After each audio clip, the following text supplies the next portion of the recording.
Pandian store சீரியலில் today எபிசோடில் நம்ம கோமதி இருந்துட்டு நம்ம மீனாவுக்கு ஃபோன் பண்ணி வீட்டில் நடந்த எல்லா விஷயத்தையும் சொல்லிக்கிட்டு இருக்காங்க. உங்கள் மாமா ரொம்பவே பாவண்டி, அவரை பார்க்கவே ரொம்ப கஷ்டமாக இருக்குது அப்படின்ற மாதிரி சொல்லிக்கிட்டு இருக்காங்க. அதை கஷ்டப்பட்டீங்கன்னா அவரை உங்கள் வேலைக்கு வர வைக்கவே முடியாது.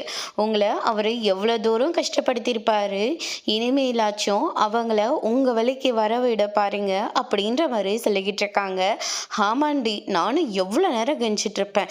ஆனால் அவர் என்னடனா எல்லாத்தையும் நான் ட்ராமான்னு சொல்லிக்கிட்டு இருப்பாருல்ல, இனிமே அவரை எப்படி நான் என் மலைக்கு வர வைக்கிறேன்னு மட்டும் பாரு அப்படின்ற மாதிரி நம்ம கோமதி சொல்லிக்கிட்டு இருக்காங்க.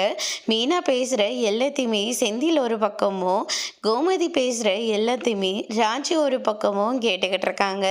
ராஜி இருந்துட்டு எனக்கு அப்போவே கொஞ்சம் டவுட் இருந்தது, இதுக்கு எல்லாத்துக்கும் பின்னாடி மீனாக்கா தான் இருக்காங்களா அப்படின்ற மாதிரி ராஜி சொல்லிக்கிட்டு இருக்காங்க. ஆமாண்டி, அவள் தான் இருக்கா, அதுக்கு என்ன இப்போ? நான் உங்கள் மாமா கிட்ட எவ்வளோ தூரம் எஞ்சிருப்பேன், அவர் கொஞ்சமாவது மனசு இறங்கினாரா? இல்லை, இப்போ நான் அதில் இல்லைன்னோன்னா அவர் எவ்வளோ வருத்தப்பட்டார், அதுதாண்டி எனக்கும் வேணும் அப்படின்ற மாதிரி கோமதி சொல்லிடுறாங்க. அதுக்கு அடுத்ததான் இந்த பக்கம் நம்ம செந்தில் இருந்துட்டு என்னடி நடந்துட்டுருக்கு, எங்கள் அப்பாவும் எங்கள் அம்மாவும் பேசலைன்னா அதுக்கு எப்படியாவது நீ சேர்த்து வைக்க பார்க்கணும், இப்படி நீ பிரித்து விடவா பார்க்குற அப்படின்ற மாதிரி சொல்லிக்கிட்டு இருக்காங்க. உங்கள் வீட்டில் இருக்கிறவங்க எல்லா ஆம்பளைங்களும் ஒரே மாதிரி தான் இருக்காங்க. தப்பு பண்ணால் உடனே பேசாமல் இருந்துருது, நாங்களாம் கெஞ்சணும்னு நினச்சிட்டு இருக்கிறது. அந்த நம்பிக்கையை முதல்ல நாங்கள் உடைக்கணும், உங்களை நம்பி நாங்கள் இல்லைன்னு சொல்லி நாங்கள் நிரூபிச்சே ஆகணும் அப்படின்ற மாதிரிலாம் மீனா சொல்லிக்கிட்டு இருக்காங்க. உங்கள் அப்பா ரொம்ப ஓவராக பண்ணார், அதனால தான் வச்சேன் செக்கு அப்படின்னு சொல்லிட்டு மீனா சொல்லிக்கிட்டு இருக்காங்க. எங்கள் வீட்டையே உன் கண்ட்ரோலில் வச்சுருக்கடி நல்லா அப்படின்னு சொல்லிட்டு நம்ம செந்தில் ஒரு பக்கம் சொல்லிக்கிட்டு இருக்காங்க. மீனா பயங்கர அதிர்ச்சியில் இருக்காங்க. ஆமாம், எல்லாம் அப்படித்தான் அப்படின்ற மாதிரி சொல்லிக்கிட்டு இருக்காங்க.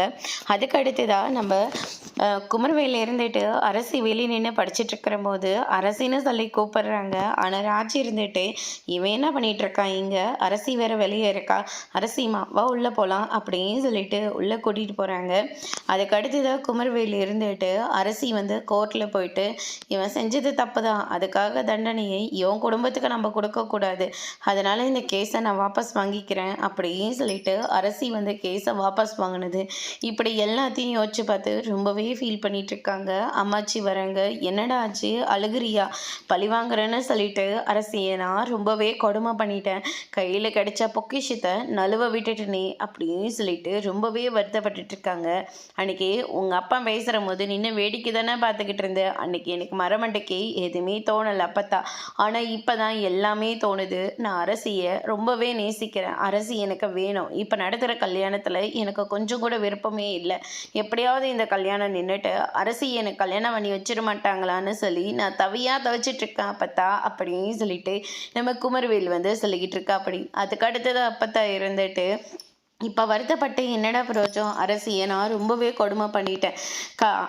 பெரியப்பா சேர்த்துட்டு இருந்த கோச்சிங் கிளாஸில் அரசி ராஜியை கதிர் சென்னைக்கு அட்மிட்காக கூட்டிகிட்டு போயிட்டு இப்போ இங்கே காரைக்குடியில் 1,00,000 ரூபாய் கொடுத்து கோச்சிங் சென்டரில் சேர்த்து விட்டுருக்கான். அது மட்டும் இல்லை, கார் ஓட்ட சொல்லி கொடுத்துட்ருக்கான். அவளுக்கு என்னென்ன இஷ்டமோ அது எல்லாத்தையும் ஒவ்வொன்றா பார்த்து பண்ணிக்கிட்டு இருக்கான். அரசியை அதை விட மேல்படியாக நான் அரசியை நான் பார்த்துக்கணும், அப்போத்தான் அரசி எனக்கு கிடைக்கணும் அப்படின்னு சொல்லிட்டு குமரவேல் வருத்தப்பட்டுட்டு அங்கேருந்து கிளம்புறாங்க. அதுக்கு அடுத்ததான் பார்த்திங்கன்னா இந்த சைடு அடுத்த நாள் நம்ம கோமதி இருந்துட்டு பாண்டியனுக்காக எதுவுமே செய்ய மாட்டேன்னு சொல்லிட்டு ஒரு பக்கம் ரொம்பவே தைரியமாக இருக்காங்க. நம்ம சரவணன் இருந்துட்டு அஞ்சலி கிட்ட ஃபோன் பேசிக்கிட்டு இருக்காங்க. தங்கமயிலோட நம்பர்லேருந்து ஃபோன் போகவே இல்லை. அதனால் அவங்களோட சுடரோட ஃபோனை எடுத்து சரவணனுக்கு கால் பண்ணுறாங்க. பிஸின்னு வந்துக்கிட்டே இருக்கு. அஞ்சலி ஒரு நிமிஷம் அப்படியே இரு, யாருன்னே தெரியல, ஃபோன் பண்ணிக்கிட்டே இருக்காங்க, நீ லைன்லேயே இரு அப்படின்னு சொல்லிட்டு அட்டன் பண்ணுறாங்க. யாருங்க, ரொம்ப நேரமாக ஃபோன் பண்ணிக்கிட்டே இருக்கீங்க, யார் நீங்கள் அப்படின்னு சொல்லிட்டு கேட்கவும், மாமா நான் தங்கமயில் பேசுகிறேன் அப்படின்ற மாதிரி சொன்ன உடனே கட் பண்ணிடுறாரு.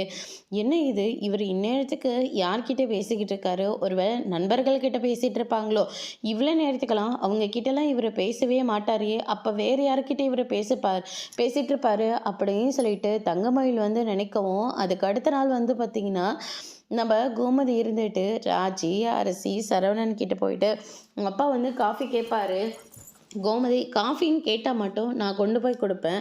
அப்படி இல்லாட்டி யாருமே கொடுக்கவே கூடாது அப்படின்ற மாதிரியே சொல்லிடுறாங்க. அதுக்கு அடுத்ததா பாண்டியன் வந்து இருமிட்டே நின்னுட்ருக்காங்க.